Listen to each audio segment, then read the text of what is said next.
The first thing I did after being reborn was to throw away the glass beads in my hand and rush home. Pushing open the door, I had to restrain myself with all my might to keep from charging in with a knife upon hearing the disgusting flirtatious laughter coming from inside. Just as I thought, in my past life, my father would demand that I play outside for at least 2 hours after school before coming home, every few days. Later, because of this, I was abducted by human traffickers and wasn't rescued until 8 years later. Not only did my father feel no guilt about it, but he was also deeply resentful of my return. I never understood why until after my death, when I floated in midair and watched him passionately entangled in bed with his neighbor's wife. Only then did it dawn on me, he was afraid I would expose his affair. In that case, I won't hold back in this lifetime. I pinched the tender flesh on the inside of my thigh hard, and tears instantly gushed out. I turned and dashed out of the room, running to the small square where I cried and wailed with all my might. My dad pinned the neighbor auntie on the bed and beat her. She's almost beaten to death. As these words fell, the square instantly became as quiet as a chicken. The elderly man playing cards froze with his hand mid-air, the card held aloft and never played. The auntie cracking melon seeds stopped chewing, her excitement visibly growing. Neighbor Sister Liu smiled and took my hand. "Elia, what's going on? Explain it clearly so everyone knows how to help you." I sobbed, yet my voice was unusually clear.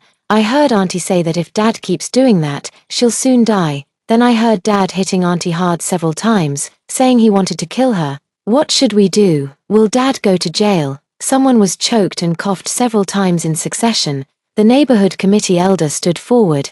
"Elia, are you serious? Then we can't just ignore this. Come on, let's go break it up before things get out of hand." Her tone was unmistakably excited. The others quickly agreed and hurried to follow.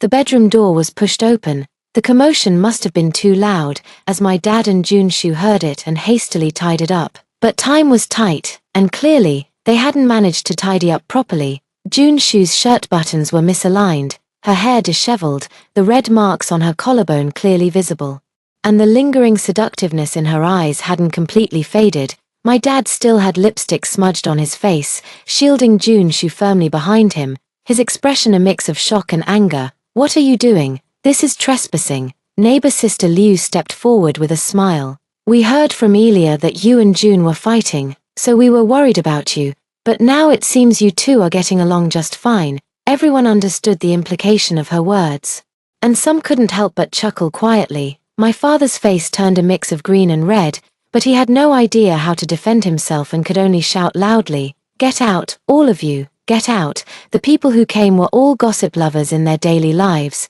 How could they bear to leave just like that? Someone couldn't hold back and cursed from within the crowd. "I knew my wife died early, but I never expected you'd cheat with our own neighbor. What a despicable bastard." Under the crowd's scornful gazes, Junshu burned with shame and humiliation, breaking into quiet sobs. My father couldn't bear to see the woman he loved suffer such humiliation.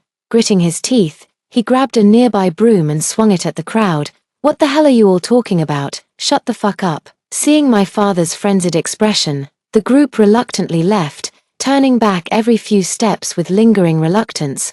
Once they were gone, my father's gaze fell upon me. His eyes filled with menace. "Did you fucking do this on purpose?" I had no doubt that if I admitted it, he would throw me off the building the very next second. I had long experienced his cruelty. In my past life, during the 8 years I was abducted, I suffered from lack of clothing and food, was treated like a beast of burden, and developed severe stomach problems at a young age. Even after being rescued, he never treated me well. He found the scars on my face and the smell on my body disgusting, strictly forbidding me from eating at the table. I could only scavenge for leftovers after they finished their meals. Later, my stomach condition worsened, and I occasionally vomited blood. He just looked at me as if I were a dead dog. I asked him through tears, "Am I not your daughter? Why are you treating me like this?" The disgust in his eyes grew even stronger. "You're not worthy." I thought he looked down on me for not being good enough, so I stuttered like crazy, just wanting to earn his approval. Later, during the college entrance exams, I got into a top-tier national university, but he still didn't think much of me. Instead, he treated the neighbor's daughter, who only got into a vocational college as his own, even saying he'd cover her tuition fees. I clutched the admission letter, mustered my courage, and timidly asked, "Dad, what about me?" He kicked me square in the chest. "I've raised you till 18. That's more than enough. Still want to keep sucking my blood?" That very day, he kicked me out of the house. Later, I was diagnosed with stomach cancer, and the pain made it completely impossible for me to continue my part-time job.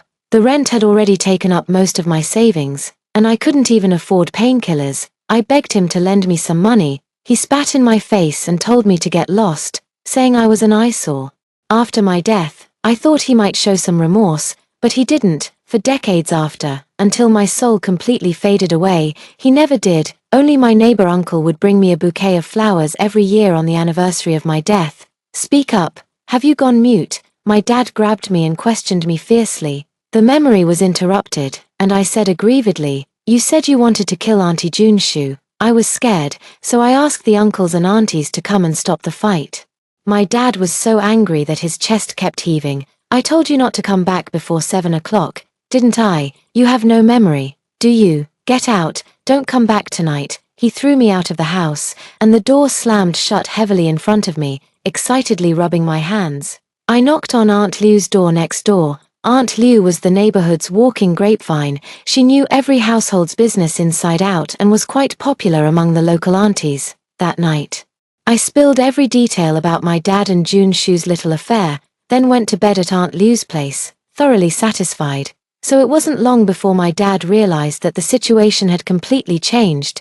The rumors about him and Junshu circulating outside seemed well-founded, and some even felt compelled to contact Uncle Neighbor about it. Unfortunately, Uncle Neighbor was likely out at sea with the ship.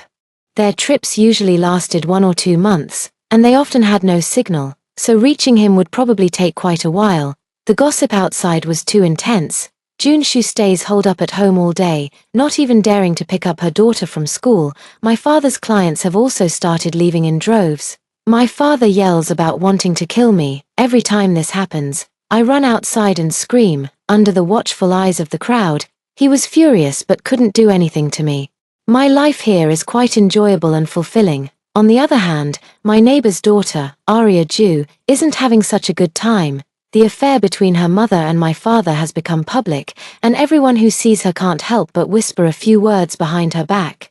Arya Ju is very concerned about Face and never got along with me. After finding out that I was the cause of everything, she started picking on me from time to time. Of course, I never let her get the upper hand. One day, as I was walking home from school, she secretly followed me. Seeing no one around, she picked up a stone and hurled it hard at the back of my head.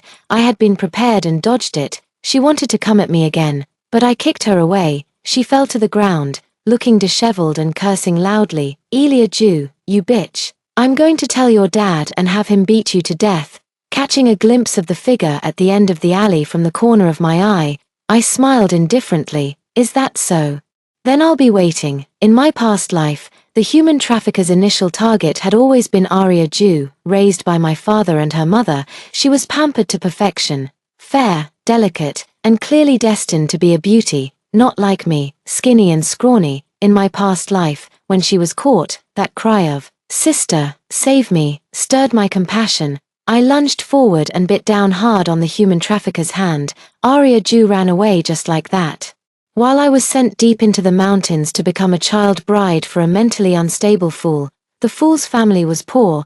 I slept in a pig pen for 8 years. Once, the pigs went berserk and mauled me until I was covered in blood, leaving horrifying scars on my face and a stench on my body that I could never wash away. When I was later rescued, the police told me that Arya Ju hadn't even mentioned to them that she had seen the human traffickers.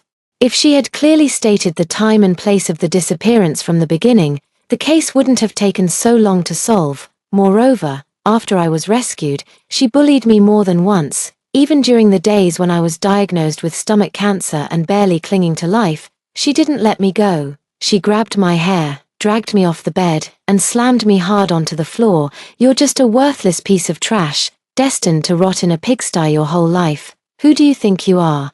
How dare you come asking for money? Every penny your father has is meant for me." Don't even think about taking a single cent. She never believed my miserable fate had anything to do with her, convinced I was born worthless. So, in this lifetime, I'll make sure she returns to the life she was meant to have. Aria Ju is gone. The police were also completely clueless. Junshu spent her days in tears, seeing her like this. My father even disregarded the gossip and moved in to live with her. Completely unconcerned about how a 5-year-old child like me would manage alone at home, I was quite content with the freedom, spending my days at home using the landline to call my neighbor uncle's number over and over again. Finally, one morning a week later, I got through. I only told him about Aria Ju being missing, not a single word more, so when the neighbor uncle rushed back in a panic in the middle of the night, he saw this scene. His neighbor and his wife were lying naked in each other's arms, sleeping soundly. The neighbor uncle often goes out to sea with the ship and frequently needs to load and unload cargo.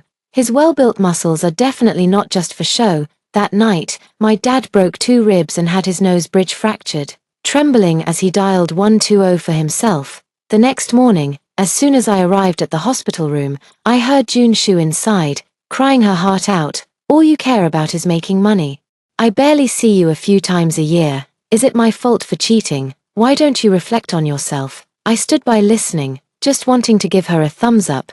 Didn't she ever consider that without Uncle next door, her life wouldn't be so comfortable? Back in the early 2000s, a single tank top of hers cost over 1,000 yuan. Uncle earned tens of thousands a month and gave every penny to her, all because he felt guilty. He was close with my dad. He even worried that no one would take care of the mother and daughter. So he gritted his teeth and took out a loan to buy them an apartment in the same complex where my dad rented, just hoping my dad could look after them more. Little did they expect that this act of care would lead them straight to bed. Uncle didn't argue with Junshu either. He simply said coldly, "Let's get divorced." How could Junshu bear to part with Uncle, her cash cow? She immediately resorted to tears, tantrums, and threats of suicide. "Why should I, Drew Ju? I've borne your children and managed this household for so many years. Even if I haven't done enough to earn merit, I've certainly put in hard work. So what if I made a small mistake? Why must you keep harping on it? You're a man. Can't you be more magnanimous?" Uncle was so angry that veins bulged at his temples, but he still didn't hit her. Junshu only grew more aggrieved the more she spoke, and eventually cried herself into a faint.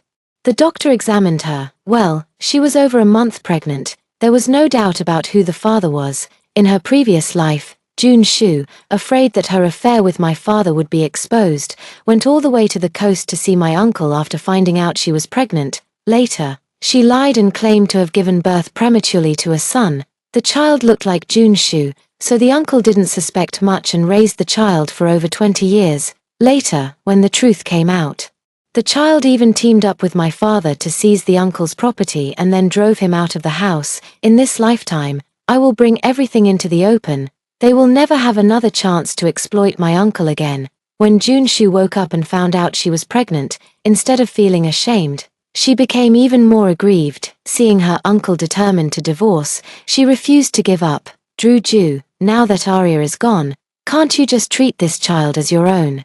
Must you be so petty?" Uncle, who had never hit a woman before, ultimately couldn't hold back and slapped her hard.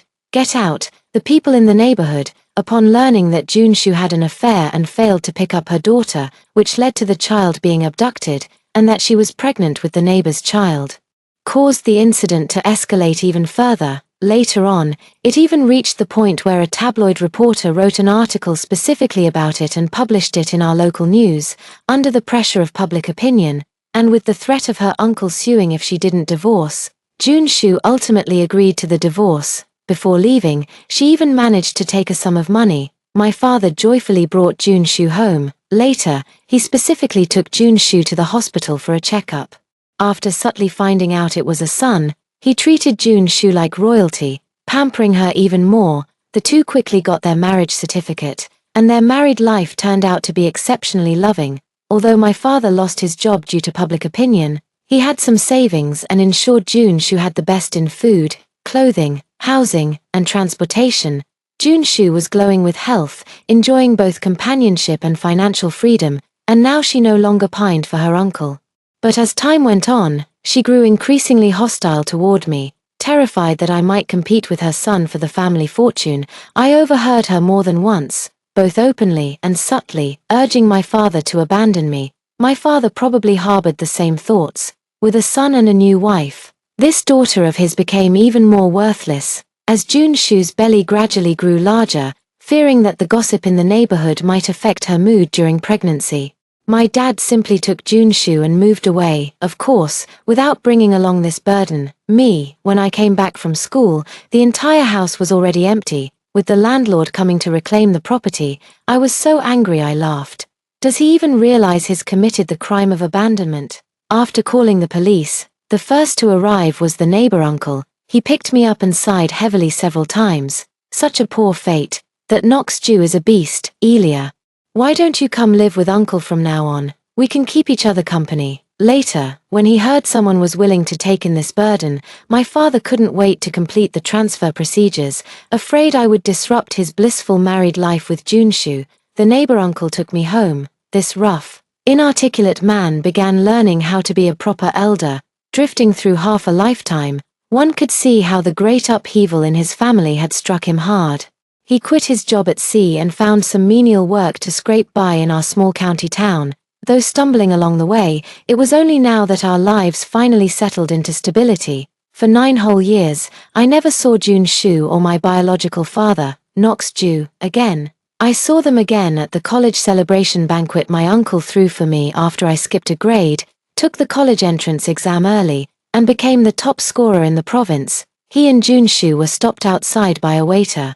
Holding a little boy. This is my daughter's celebration banquet. Why can't I go in? Don't you dare look down on people, you dog. The commotion they made was so loud that my uncle and I had no choice but to go out and deal with it. At the sight, we were nearly shocked out of our wits. Nox-Jew's skin was tanned dark. And though he wasn't even 40 yet, his back was already hunched. As for Junshu, she was no longer the fair-skinned beauty she once was.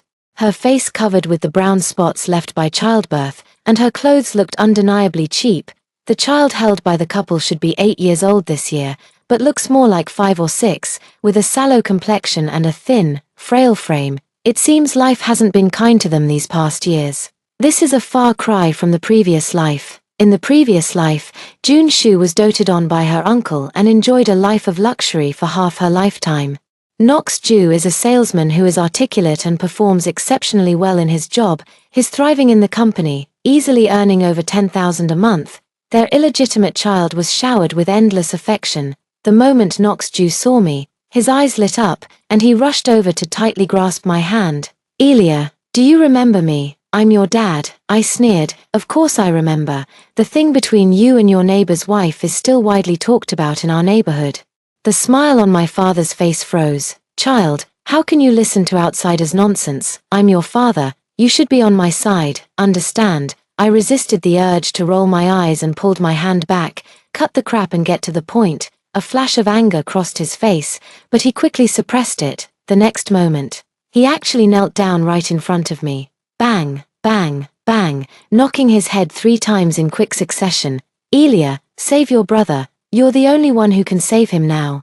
In Nox-Jew's tearful account, I finally understood. My half-brother has kidney failure and won't live more than 2 years without a transplant. Have you and your wife been tested for compatibility? I asked. Both of them paused for a moment. I immediately understood. Their own son was sick, and these two didn't want to donate a kidney, so they came to emotionally blackmail me instead. We did, but the doctor said it wasn't a match. Elia, you can't just stand by and watch him die. He's your brother. When you marry in the future, he'll be your family backing you up. That's right. Archwan is so capable, and it's just 1 kidney. You're young, Elia, you'll recover quickly, and it won't really cost you anything. Junshu hurriedly added, afraid I might refuse. All these years later, I'm still shocked by their shamelessness. Uncle couldn't bear to listen any longer and called security to have them removed, seeing how heartless he was.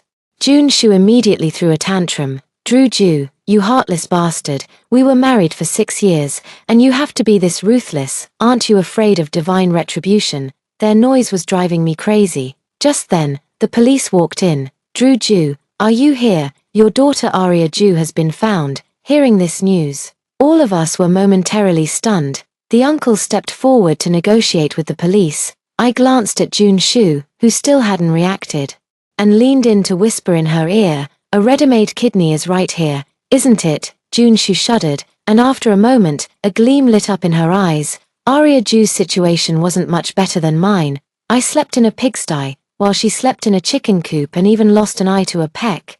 Her once tall and voluptuous figure from her past life was now barely reaching 1.5 meters. Her face was covered in stubborn grime, and her body emitted a pungent odor. The mother and daughter embraced and wept, but Jun-shu was repeatedly nauseated by the scent on her. After nearly a decade apart, life had worn Jun-shu down, and seeing Arya-ju in this state, she felt no trace of affection left. Several times, I caught the disdain in Jun-shu's eyes, yet despite it all, she still tried to play the part of a loving mother. The uncle watched from the side, his gaze complicated. To sustain Jun-shu's extravagant lifestyle, he went to sea by ship when Arya-ju was still too young to remember much. As a result, Arya-ju had little affection for him and instead grew fonder of Nox-ju, who often doted on her. This time when he returned, she barely even glanced at her uncle. In the end, she didn't hesitate for a moment before choosing to leave with Jun-shu and Nox-ju. Her uncle said nothing, only quietly pulling her aside to slip her a card. "There's 200,000 in the card. Take it and don't let your mom know." I watched the scene unfold without intervening. I understood that my uncle felt he owed Arya-ju too much. If spending some money could ease his conscience, why not let him? Arya-ju pocketed the card without saying a word to my uncle and turned to leave immediately. As she brushed past me, her steps hesitated for a brief moment. "Just wait. Sooner or later I'll finish you off." My gaze swept across the hotel entrance where Jun-shu and Nox-ju, arms around their son, were looking at Arya-ju with eager anticipation. I curled my lips and responded the same way I had 9 years ago. "Oh, then I'll be waiting," knowing I would never donate a kidney to his son. Nox-ju lied to Arya-ju, claiming to take her for a full-body checkup, but secretly conducted a compatibility test instead. The match was successful. With a kidney source secured, only the surgery fee remained. Nox-ju then set his sights on my scholarship money. He showed up carrying those cheap, 1 or 2 yuan per pound rotten mangoes bought from the roadside. "Elia, your dad remembers how much you loved mangoes as a child. I walked so far to buy these. Try one." I glanced at the mangoes in the bag, partially blackened and wrinkled on the surface. Disgusted, I replied, "Thanks, but I'm allergic to mangoes." A flash of embarrassment crossed Nox-ju's face. Daddy must have remembered wrong. "What do you like to eat? How about Daddy gives you money to buy some?" He probably thought I would refuse, as his hand stayed in his pocket without moving for a long time. I didn't say anything, just leaned against the door with a smirk. Watching him put on his act, the atmosphere was so awkward he couldn't bear it anymore. Finally, after fumbling in his pocket for a long time, he pulled out a 20 yuan bill and reluctantly handed it to me. "Elia, Dad heard you did well in your exams and the school rewarded you with 200,000 yuan. Is that true?" "Yes." Nox-ju's expression grew agitated. "Could you lend it to Dad first? You know, your brother needs surgery, and the expenses are too high. Your siblings, connected by blood. You can't be like those heartless people who refuse to help in times of need, to say it's a loan, but in truth, there was never any intention to pay it back." I slapped that $20 bill right onto his face. "So you think you can trick me out of 200 grand with just 20 bucks? Nox-ju, who's the fool here, you or me?" The $20 bill fell to the ground, and he scrambled to pick it up, stuffing it into his own pocket. "How can this be considered deception? Elia, you need to understand one thing. You're a girl, and in the end, you'll have to rely on your brother. If you treat him well now, he won't mistreat you in the future." Unable to bear his idiotic remarks any longer, I slammed the door right in his face. "Get lost. Don't let me see you again," just like the words he said to me in my past life. Nox-ju was so furious that he cursed loudly at the door. "You black-hearted wretch, I should have fed you to the dogs the day you were born. Top scorer, just wait. I'll expose you, and you'll regret it." In his mind, simply because he fathered me, he believed he had the right to control every aspect of my life. Even if he neglected me, it didn't stop him from demanding things from me. That very afternoon, he pompously wrote a lengthy essay of several thousand words to the newspaper, denouncing the misdeeds of me, the provincial top scorer. The buzz around the top scholar topic is undeniable, attracting many clueless reporters who came flocking at the first hint of news. May I ask why you've shown no concern for your father? Is there some hidden reason? You received a scholarship but refused to use it for your brother's surgery. Do you think 200,000 yuan is more important than your brother's life? Between someone with virtue but no talent and someone with talent but no virtue, which do you think is more despicable? Could you share your thoughts? Among them were certainly questions deliberately designed to steer public opinion for the sake of popularity. I responded to each one, yes. I do despise my biological father, and I truly believe that 200,000 is more important than my brother's life. That very day, I was bombarded with criticism and became a trending topic, calling me worse than an animal, saying I lack humanity, claiming I should be banned by all universities. My uncle was so worried. This 6-foot-tall man was pacing around the house like an ant on a hot pan. How could you say such things? Should I go out and explain for you? I helplessly pulled him to sit down. It's okay, uncle, don't worry. I never came forward to explain, and when people in the neighborhood wanted to help me clarify the situation, I stopped them all. I only opened a short video account and posted some videos featuring myself. In just 1 week, the account gained hundreds of thousands of followers. All kinds of vicious comments flooded my comment section, cursing me to die, saying I don't deserve to be human, and so on. Knox Jew was absolutely delighted to see me being cyberbullied. If you obediently hand over the money now, I might put in a good word for you. Otherwise, just wait to be drowned in everyone's spit. I couldn't even be bothered to respond to him. He started another online fundraiser playing the victim. But I didn't expose him. Then, at the peak of the controversy, I posted a clarification video, presenting my property transfer documents and the police report I filed back then. Moreover, over 100 neighbors in the community were willing to speak up for me, with each of them adding their voice. The truth about Knox Jew's past actions was completely exposed. Public opinion instantly turned overwhelmingly against him, with everyone demanding that Knox Jew refund the money. But once the money was in their pockets, they couldn't bear to part with it and simply chose to ignore the demands. Staying silent, an angry netizen couldn't hold back and directly splashed feces on him. The whole family huddled in their house, afraid to go out or answer the phone. Even grocery shopping had to be done stealthily. Uncle, worried that Arya Jew might be implicated, went to ask if she wanted to move in with him, only to be mocked by Arya Jew in return. She called him hypocritical and said he made her sick. Feeling disheartened, the uncle stopped inquiring further. Not long after, Knox Jew's family fell victim to a home invasion. The robbers threatened June Shu's life to force Knox Jew to hand over the raised funds, but he stubbornly refused, resulting in June Shu being stabbed 3 times. Fortunately, a passerby called the police in time, and the prompt arrival of officers saved June Shu's life. This once loving couple, worn down by the daily grind of life, has now become indifferent to each other's well-being.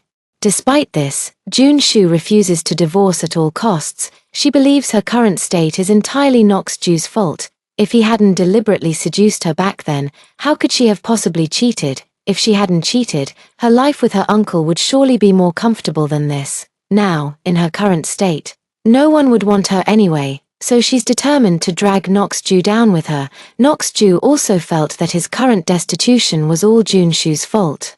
If it weren't for her extravagant spending, he wouldn't be in such dire straits with his original savings. The two were locked in a dog-eat-dog battle, neither willing to back down, each determined to take a vicious bite out of the other. The charity funds they raised were also deemed ill-gotten gains and were all confiscated and returned. 6 months later, Knox Jew still went through with his son's surgery. I could easily guess where the surgery money came from. Later, I found out that the money was obtained from Arya Jew to force her to donate a kidney. Mr. and Mrs. Knox Jew locked Arya Jew in a sweet potato cellar, giving her only 1 meal every 2 days. This ordeal was even worse than the days when she was abducted. Arya Jew escaped from one cage only to end up in another, and this time, the cage was shackled onto her by her own birth mother. She thought she was returning to the warm embrace of her mother, but in reality, she was stepping into an even darker abyss. The reason for this was simply that her brother had an extra bit of flesh. He was a boy. After being confined for a full month, Arya Jew could no longer endure it and was forced to agree to donate a kidney. even after the kidney donation. The Drews didn't forget to squeeze the last bit of value out of Arya Jew. At the age of 17, they tied Arya Jew up and sold her to an old man in a neighboring village for 30,000 yuan. Like me in my past life, Arya Jew cried and questioned Junshu, "Why are you doing this to me? Am I not your daughter?" Junshu stared at her with disgust in her eyes. "Look at what you've become, ugly, blind, and a worn-out shoe. I'm lucky to even marry you off. What more do you want?" And so, Arya Jew was given away to a widowed old man. All this happened while I was struggling alongside my uncle in the city where I attended university, with memories from my past life. I seized many opportunities ahead of time. They've dabbled in campus food delivery, e-commerce, short videos, and more, capitalizing on their previous online popularity to make a fortune. My uncle was also constantly on the move with me, and both of us were so busy we barely had time to catch our breath, paying little attention to matters back home, until the police showed up at our door again. From the police, we learned the whole truth. Perhaps Arya Jew was inherently a madwoman.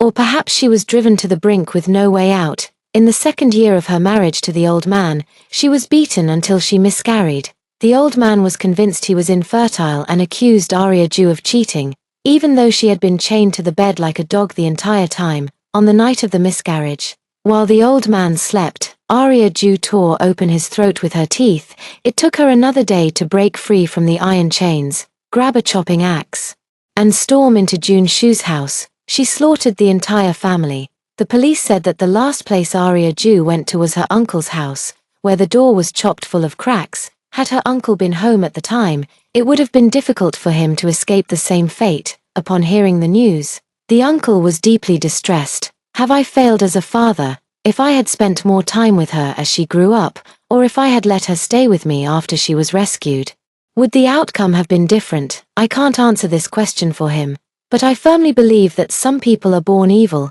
Take Knox Jew and his wife, for example, or Arya Jew. In their past life, Knox Jew colluded with his illegitimate child to drive their uncle out in the dead of winter. The uncle, overwhelmed with despair, contemplated jumping into the river. Arya Jew not only watched coldly from the sidelines but also deliberately provoked him, standing by as the uncle sank to the riverbed. Later, she couldn't even be bothered to retrieve his body. To treat one's own father, who raised them for decades, in such a manner, I absolutely refuse to believe such a person is entirely shaped by nurture. Her mindset is worthy of the suffering she endures. Over all these years, I've actually considered telling my uncle about my rebirth more than once, but after much hesitation, I still chose to keep it hidden. And a significant part of that decision is tied to Arya Jew. My uncle's life has been hard enough. I'd rather let him believe his daughter was poorly raised than have him learn she was a born monster who killed her own father. Let me bear the pain from my past life. There's no need to drag my uncle into it again. Arya Jew was diagnosed with a mental illness and sent to a psychiatric hospital. My uncle and I still went back to visit her once. When we arrived, she was having an episode, and it took several nurses working together to restrain her. I shouldn't be like this. This shouldn't be my life. This belongs to Elia Jew. It's all that bitch's fault. That bitch ruined me. She screamed with all her might, her eyes instantly bloodshot the moment she saw me. How dare you show up? You're the one who should have been trafficked. Bitch, I'll kill you. Bitch. At that moment, I realized she might have encountered some trigger, recalling events from her past life.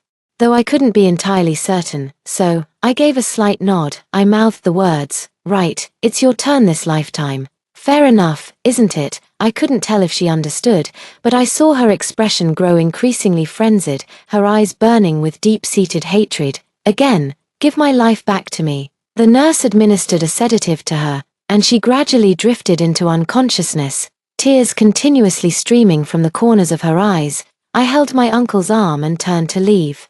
I know, against the backdrop of her proud and happy life in her previous existence, the pain of this lifetime would only become even more pronounced, clear enough to shatter her, to destroy her. As for me, I will cherish the hard-won happiness I have now even more. Extra story. The year I graduated from university, my uncle remarried. The person I married is one of my business partners, nearly 40 years old, unmarried, gentle and intellectual. My uncle is somewhat dull when it comes to emotions. Yet even someone like him displayed a passion in pursuing love that I had never seen before. Later, we found out. Auntie had a daughter when she was young, who was also taken by human traffickers, and all these years she never gave up searching for her. I recalled the dark days after being abducted in my previous life. An experience that brings me a suffocating sense of near death every time I think of it. I am fortunate to have been given the chance to live another life, yet at the same time, countless other children have suffered everything I did, without the opportunity for a second chance. Their bones buried in foreign lands, gnawed by snakes, insects, rats, and ants, with no one to speak for them.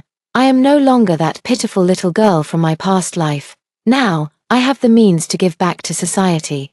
So I made a suggestion to my uncle. How about we establish an organization, let's call it Baby Come Home. While helping Auntie, we can also assist abducted children in returning to their normal families. Baby Come Home was officially established. We are dedicated to rescuing abducted children and addressing their psychological rehabilitation after they return home. We accept every child who is rejected, suppressed, or despised by their birth families. We provide them with quality education, ample means of livelihood, and warm love. This community has grown increasingly larger over time. At a young age, I have come to have dozens of children. The burdens of my past life gradually dissipated as the children gathered around me, calling me Chairman Mom over and over again. I was no longer the pitiful creature begging for scraps in my previous life. I had become a safe harbor for these children. The more people who find shelter in this harbor, the farther the winds that blow through it will reach. Those heavy wounds will also find solace and calm in the wind.